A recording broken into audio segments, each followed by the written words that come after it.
Bienvenue dans cette nouvelle vidéo où je suis toute heureuse de vous avoir à nouveau. Je m'appelle Suzanne, j'espère que vous allez bien et même si ça ne va pas, ça va aller.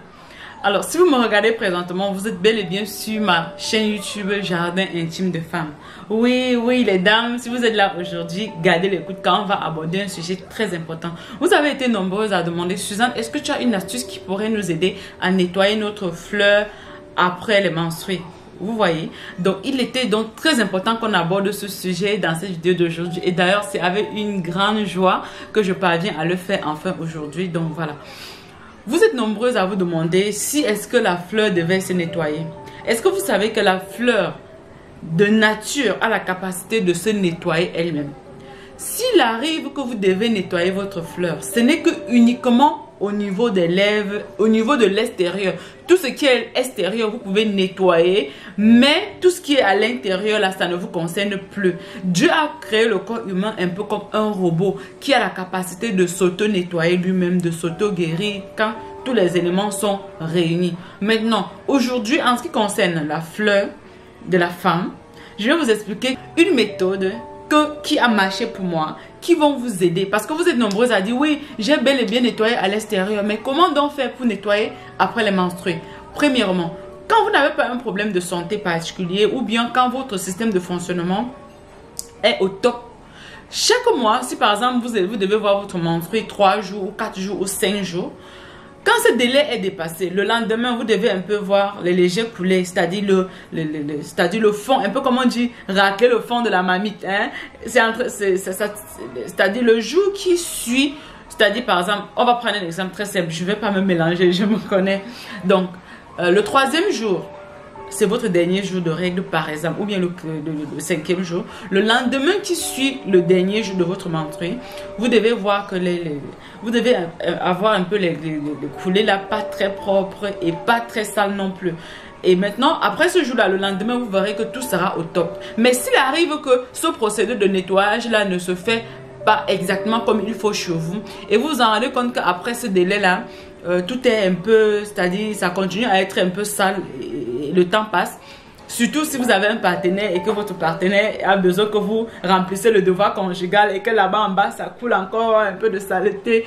Dans ce cas, c'est très important. Même si vous avez déjà, c'est-à-dire même si vous faites partie de celle-là qui, dès que ça finit aujourd'hui, demain là c'est un peu sale légèrement et le lendemain tout est propre, tout est clean, vous avez toujours besoin d'appliquer cette astuce. Parce que généralement, cette odeur de sang là, cette odeur de menstruation, souvent ça reste quelques jours chez certaines femmes, je vois même chez la majorité, avant de disparaître totalement, ok? Donc raison pour laquelle, même si ce n'est pas le cas chez vous, cette astuce va vous aider. L'astuce est très simple, je ne vais pas trop bavarder, on va directement passer à la recette elle-même, aux choses essentielles, ok? En attendant, likez la vidéo, commentez, surtout partagez avec les proches, la famille, les amis, afin que ça puisse aider un maximum de personnes, ok les gars? Donc, on y va. Pour ce remède d'aujourd'hui, nous aurons besoin de la menthe poivrée. Dites-moi comment ils appellent ceci dans votre pays, car chez moi, on l'appelle la menthe poivrée, plus particulièrement à cause de son odeur et de son goût fort poivré. À cet effet, nous allons prendre un bouquet de menthe poivrée que nous allons tout d'abord très bien nettoyer. On va se rassurer de se débarrasser des potentiels insectes, des pesticides, des insecticides qui pourront se trouver sur les feuilles.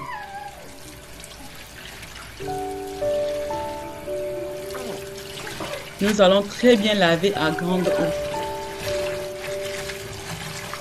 Parce que l'eau distillée mélangée d'huile qui va remonter de ce remède, on ne voudrait pas qu'il soit infecté. Regardez très bien comment se présentent les feuilles. Pour ceux qui ne connaissent pas la menthe poivrée, j'essaye vraiment de vous montrer au mieux que je peux. N'oubliez pas de me dire dans les commentaires si vous connaissez cette plante ou pas. Après avoir très bien lavé, ce que nous allons faire ensuite, nous allons très bien découper. Nous allons découper avec la tige également car nous allons utiliser toutes ces parties. Je vous recommande vraiment de faire ceci chaque mois après vos menstrues ou bien pour les femmes qui ont des problèmes de perte abondante, de mauvaise odeur au niveau de la fleur, je vous recommande également de faire ceci jusqu'à ce que l'odeur disparaisse totalement. Ensuite, nous allons prendre une petite marmite. Je vous recommande vraiment d'avoir une marmite comme la mienne que vous gardez secrètement pour faire uniquement ce remède. Parce que nous n'allons pas utiliser un autre récipient à cause du fait que quand on le retire du feu, l'eau distillée qui remonte de ceci est très fort en éléments dont nous avons vraiment besoin. Alors, quand vous allez le transvaser, vous allez perdre beaucoup d'éléments dont nous avons besoin. Je vous explique un peu en profondeur d'un moment à l'autre. Ce que nous allons faire, on va rajouter juste de l'eau. Ne mettez pas trop d'eau. Faites exactement comme ce que vous voyez dans la vidéo. Après avoir rajouté de l'eau, ce que nous allons faire, nous allons poser au feu tout simplement.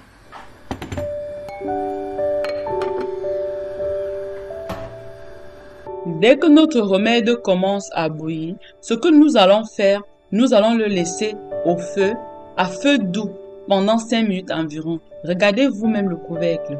La caméra ne vous montre pas très bien, mais il y a des petites gouttes d'eau, c'est-à-dire l'eau distillée qui se trouve sur le couvercle est huilée. Et c'est très important d'obtenir ce résultat. Donc, ce que nous allons faire ensuite, nous allons poser, regardez très bien, je n'ai pas ouvert jusqu'à présent. Parce que dès que vous ouvrez, vous commencez à perdre ce dont nous avons besoin. Dès qu'on ouvre maintenant, la vapeur qui monte directement sera beaucoup plus concentrée. Ce que nous allons faire maintenant, nous allons canaliser cette vapeur-là. Vraiment, faites un effort de ne pas vous brûler. Si vous venez juste d'accoucher comme moi, ceci va vous aider également pour la récupération de votre fleur. Maintenant, ça va évacuer les déchets. Pour celles qui ont des difficultés à nettoyer leurs fleurs après les menstrues, ça va vraiment nettoyer ceci très facilement. Ça va décoller les peaux mortes, ça va éliminer la mauvaise odeur, ça va favoriser que votre fleur, les coulées là qui sortent un peu sales, ça va accélérer. Vraiment, ça va détendre les vaisseaux sanguins à ce niveau. Ça va permettre le nettoyage rapide de votre fleur. Ensuite, dès que vous sentez que l'eau, la vapeur qui monte n'est plus assez chaude, vous devez prendre donc un gant comme ceci. Ça, c'est ce que moi j'utilise. Vous allez mettre.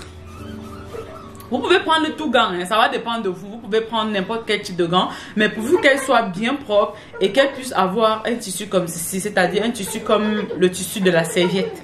En quelque sorte, si je vais expliquer de cette façon, vous frottez maintenant votre partie là, la fleur, vous nettoyez très bien les entrejambes, vous nettoyez très bien. Quand vous nettoyez, quand vous allez prendre ça, vous allez vous rassurer qu'elle soit sèche, ok? Donc, avant de faire la recette, vous devez tout d'abord vous nettoyer très bien, c'est-à-dire prendre votre bain, laver, nettoyer du mieux, c'est-à-dire nettoyer comme vous avez l'habitude de le faire en fait. Ensuite, maintenant, vous faites ceci, vous allez faire ceci le lendemain, c'est-à-dire si vous finissez de voir vos menstrues aujourd'hui, vous allez faire ceci demain, le jour qui suit votre dernier jour de menstrues, ok? Après avoir faites tout ce que vous avez vu, j'ai fait là. Vous prenez donc un gant comme ceci. Vous frottez très bien, ok? Quand vous frottez, s'il arrive que vous voyez, pour ceux qui ont par exemple les entrejambes pas très propres, au fur et à mesure, si vous voyez qu'il y a la saleté qui entre sur votre gant, c'est pour ça que c'est important de prendre un gant blanc. Parce que si vous n'avez encore jamais eu à faire ça, quand vous allez commencer à le faire, vous allez voir que votre gant peut nettoyer la partie là et vous mettre un peu de saleté ici. Le lendemain, ce qui est sûr, vous n'allez plus avoir le même... Touche pas. Ce qui est sûr, le lendemain, vous n'allez plus avoir les... Bois l'eau, bébé. Quand vous utilisez le gant, vous frottez très bien votre fleur, surtout au niveau des lèvres, surtout au niveau des entrejambes. Vous allez dégager la peau morte qui peut être accumulée à ce niveau. Cette peau morte, souvent, c'est elle qui garde un peu une légèreté de manque de fraîcheur à ce niveau directement après votre menstruée. À chaque fois quand vous nettoyez, vous êtes propre et tout, cela disparaît au fur et à mesure. Mais quand bien même vous êtes propre, quelques jours qui suivent votre menstruée, la partie là, si monsieur est du genre où il aime descendre à la cave, je suis en train de parler des choses compliquées, même je ne trouve pas les mots. Si votre monsieur aime descendre à la cave, il va voir que non, ça ne serait pas fraîche comme d'habitude. Maintenant, avec un gant comme ceci, vous frottez très bien, ça dégage les peaux mortes, ça nettoie cette partie là. Surtout la vapeur et l'eau distillée qui est montée avec des gouttes d'huile provenant de ce remède, c'est ça qui va encore beaucoup plus rafraîchir cet endroit. C'est ça qui va encore beaucoup plus rafraîchir votre fleur, ok? Ensuite, maintenant, quand vous allez continuer le lendemain, vous allez faire ceci jusqu'à ce que vous allez remarquer. Généralement, 2-3 jours, c'est largement suffisant. Vous faites une fois par jour pendant 3 jours, c'est-à-dire le premier jour qui suit votre menstru, le deuxième et le troisième jour. Quand vous faites ceci, ce n'est pas seulement bien pour nettoyer votre fleur, vous aider à avoir une fleur qui est toute fraîche, premièrement. Ça vous aide à stimuler, c'est-à-dire à détendre les vaisseaux sanguins à ce niveau-là, à faciliter l'évacuation du reste de menstru qui peut être encore en train de s'évacuer petit à petit. Ça rafraîchit votre fleur. Je ne sais pas si je l'ai déjà dit, c'est important que votre fleur soit fraîche. C'est pour ça que je ne fais que dire rafraîchir, rafraîchir. En plus de ça, celles qui peuvent avoir des problèmes de règles douloureuses, ça permet vraiment d'aider à ce niveau-là. Et ce n'est pas tout. Celles qui ont souvent des problèmes, elles ne sentent pas très bien, c'est-à-dire elles ont un problème de libido, c'est également parfait pour pouvoir résoudre ce problème-là. Si vous avez des problèmes de sécheresse là-bas en bas, vous allez remarquer que ce traitement utilise. Si vous aimeriez en savoir davantage comment utiliser ce traitement pour soigner les problèmes de frigidité, on reviendra avec ça dans une autre vidéo pour que celle-ci ne soit pas très longue, ok? Quand vous êtes encore dans vos débuts, là, il y aura beaucoup d'excès de peau morte. Mais plus vous avez déjà fait ceci, plus votre fleur, cette partie-là pourrait être toujours fluide et limpide. Voilà, c'était tout pour cette vidéo d'aujourd'hui. J'espère que vous avez aimé. Si c'est le cas, likez, commentez, partagez. Si vous aimeriez continuer à voir plusieurs d'autres vidéos sur cette chaîne YouTube Jardin Intime des Femmes, surtout les vidéos de ce genre, ok? On se dit donc à très bientôt. Prenez soin de vous. Prenez vos bisous comme ça. À très bientôt dans une prochaine vidéo. Bye bye.